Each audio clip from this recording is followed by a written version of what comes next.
What's up, y'all, and welcome back to the Morning Vibe. Happy Tuesday morning to each and every one of you. Hope you guys had a great weekend, long weekend. If that was your profession, that's what you fell under. We did have President's Day yesterday on Monday, so a lot to dive into this morning. Got a good message for you guys, but also want to talk to you about some of the comings and goings of this past weekend. Man, it has been a whirlwind. If I sound a little bit congested, I do apologize because I am a little stopped up. It's been a whirlwind the last 3 or 4 days. So I think it was Wednesday. Yeah, no, Tuesday night. Headed up to the Kentucky. I headed up to the Kentucky. I always call it the KY, and I got a little tongue twisted there. Headed up to the KY, aka Kentucky. Did a little bit of bass fishing there on Wednesday. If you guys haven't checked that video out on the Cameraman Ron page, I do have it linked just about right here. Make sure you guys go check that out. Had a really good time with that. And then went to the National Farm Machinery Show with the Arms family. Met a few of you guys out there. Man, that was such a great time. Always love hanging out with Daniel in Houston. And everybody that comes to that show, man. I met Tony from Tony's Tractor Adventures last year. Hank Hamilton from Hamiltonville Farms, which is, ended up finding out Hank's just right down the road from me here in Vernon, Florida. So Hank and I are definitely going to get together and do something. I really want to go out and try out one of his Will It Start videos with him. He does some really cool stuff with old machinery, just different stuff, and tries to get it fired back up and working again. Met a lot of creators I'd not met before. Nathan from Out of the Woods, and met Evan, met Josh. Obviously Daniel in Houston was there. Weston was there with him this time. That was a nice surprise. If you guys have not checked out Daniel's video from that, he dropped it this past Saturday. You guys need to make sure you check that out because Houston had a special, we'll call him an Uber driver at the airport, and you don't want to miss it. Houston definitely got a little bit red in that. So if you're familiar with the Arms family Homestead, and you haven't saw that video already, make sure you check it out. A lot of stuff going on in just worldwide this past weekend. Had the Daytona 500 on Sunday. Again, I told you guys don't really follow NASCAR as much as I used to follow it, but it was I think the longest Daytona 500 in the history because they went extra. They have different rules now. Used to, when the caution came out, the race was over. I guess they don't do that anymore. So, it's one of those deals where it was I think Dad's driver Kyle Busch wrecked on the last lap. It was bad. Ricky Stenhouse Jr. ended up winning that race. So hey, to each their own. It was I think it was a good time. To me, they've kind of taken the competitiveness out of NASCAR a little bit. That's just my take on it. I don't really follow it like I used to, and I think it's lost. I don't know if it's lost some of its luster for me or for its entire fan base, but they've almost crushed that sport to an extent with some of the stuff they've done to modify those cars to make every car exactly the same, and that's just not racing. That's not a realistic thing, and it's just lost kind of its luster for me. Of course, XFL kicked off this past weekend. If you guys aren't familiar with that, it was owned by Vince McMahon before. It was kind of like, I don't know. It was basically like the WWE at that point. It was almost like fake football, so to speak. He was wanting cheerleaders to go out there and confront their boyfriends on the field if they were having a bad. It was weird. But now, Dwayne Johnson, aka The Rock, has taken that league over, and it felt like they were trying to make it more like real football. Some of their rules definitely keep it really fast paced, so that was kind of neat. I'm not sure if that'll be successful or unsuccessful or what, but it was pretty fun to watch. It was nothing like what it was the last few seasons where it was kind of just a joke. It was a lot of fun to watch. So I think that's about it. I think that was all in the sports world. Pensacola Blue Wahoos, our local AA team, did announce that I think on April 7th. If you are local to Pensacola, they're actually going to get out the rings and hang the banners. They won their league there this past year. We got to make an adjustment here. There we go. Everything's off. It just didn't feel right there for a minute. My body didn't feel right. Didn't feel like I was sitting in the right spot. But lots and lots of stuff. So, going to dive into our message and what the title stated about this video, and that's betting on yourself. It's when people see that, they immediately think, okay, gamble, bet on myself. And that's not what I'm talking about. I'm not talking about you going out and challenging your buddy to a game of horse and betting him a Snickers bar on it or whatever you're betting. What I'm talking about is, I reference this somewhat to Steve Harvey's speech about the jump or the leap. It's called a couple different things. Highly recommend watching that if you guys have never watched that. But betting on yourself is all about almost attempting the impossible, but the impossible in other people's minds. So there's so many times where we have plans, we have visions, we have dreams, and people tell us that, you know, you can't do that. That will never be successful. That's a waste of time. You need to get a real job. You need to do this, and sometimes you just got to step out on a limb and you have to bet on yourself. Even when things look bleak, sometimes you have to bet on yourself. I've seen and met a lot of people. I've read about a lot of people who have just been stuck in a job they hated, or stuck in a place in their life that they despised, and they refuse to do anything about it. And it's like, you can't complain about your situation if you're not willing to change it. And the only way you're going to change it is if you bet on yourself.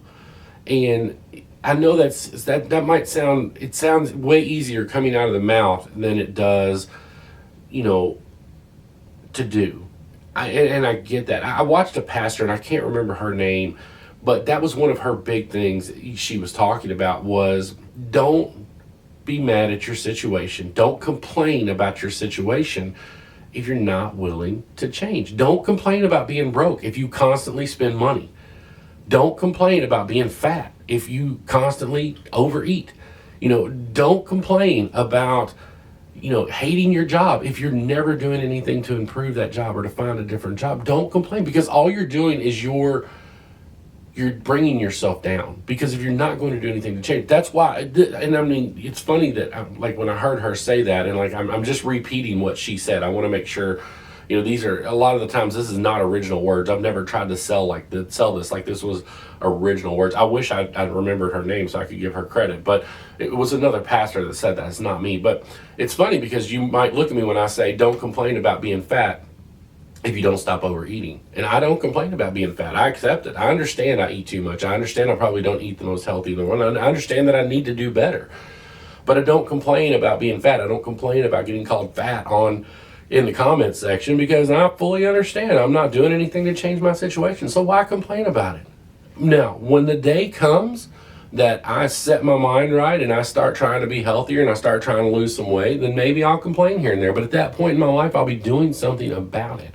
I remember early on, when we were starting our business as in the wedding industry as DJs and videographers, we actually started on the DJ side front. We don't talk about the DJ side as much because it's not as much as that creative side as what the videography is, but we do DJ as well. And when I first started DJing weddings, I was DJing karaoke three or four nights a week, and I was DJing weddings. I was doing all these events. I was still working a full-time job. I was still laying flooring on the side.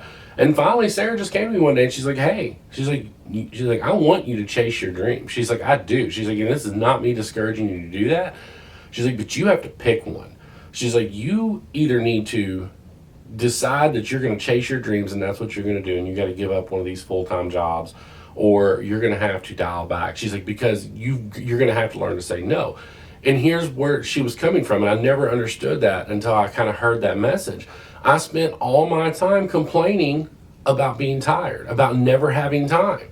Well, the reason I didn't have time is because I refused to say no to stuff. So if you're spending all your time complaining about not having time, but you're not saying no to anything that people are asking of you, then stop complaining. You're not doing anything to change your situation.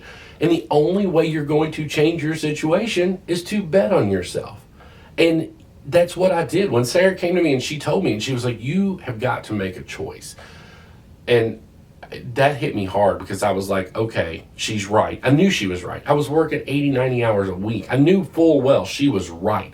But then the fears start setting in. You're like, oh my gosh, but if I give up the side jobs of flooring, where's that money going to come from? If I give up my 40 hours a week, man, that's my guarantee. I know that paycheck's coming in every single week. Like, I know that's going to be there. Like, what if I give that up? What if? And it makes you not bet on yourself. Because 9 times out of 10, when you're going through those checklists, and I did it too, you never take into consideration the what if of the positive side. What if I take the 20 hours a week that I'm installing flooring and I fully commit that to my dream, to what I'm chasing. And I take that time and I bet it on myself what's going to happen. What happens when I take all of that extra time I'm putting in at my 9 to 5 job and all of that energy and I take those hours and I bet them on myself? Man, what if? And nobody ever thinks about the positive what ifs, guys. You've got to, when you start betting on yourself and when you start chasing dreams, you've got to let the positive what ifs creep into your mind. You got to let them overtake your mind, because those are the important ones. The negative what ifs are always going to be there. What if I don't make enough money? What if I fail? What if I fall? What if they laugh at me? What if they make fun of me? Who cares? Who cares what other people think when you are betting on yourself? Because when you bet on yourself, no one else matters at that point for your success. Other than that close inner support circle around you that you've got going on, nothing else matters except that support circle when you start betting on yourself. And you're going to figure out real quick who those people are that are in your corner and that are who are in your circle when you step out on a limb and you bet on yourself. It's one of the most liberating feelings in the world. Now, is it easy? Absolutely not. Okay, so many people are like, oh, it's great. I hear him talk all the time about betting on yourself and being positive and chasing your dreams. And yeah, it is. The end result is amazing. But there are always times in the middle, even after you find success. There's never been a time where I felt 100% comfortable with my choice to be a content creator or to be my own business. There's always times of the year where it's a little slower and I start getting stressed and I'm like, where's the money going to come from? Where's the money going to come from? But I continue to bet on myself. I continue to push. I continue to grind. And that's where the success continues to flow and continues to follow. You can't give up. Once you decide to start betting on yourself, you have to continue to do that over and over and over and over. You have to bet on yourself. And it's hard, but it will be the most rewarding bet you've ever made in your life. I promise you. So 2 things to take away from this. I know I've said it a million times in this video. Bet on yourself. Think about the positive what ifs. It's so easy to focus on the negative what ifs, right? Like, that's the easiest thing in the world to do. Think about the positive what ifs. What if you don't fail? What if you are successful? What if it does take off? Those are the kind of what ifs you want in your mind. Guys, that's all I got for you today. We're going to keep it short on this Tuesday morning. I truly hope each and every one of you have a great rest of your week. Thank y'all so much for tuning in. God bless you all. We can't wait to see y'all on the next one. Y'all take care, and we'll see you soon.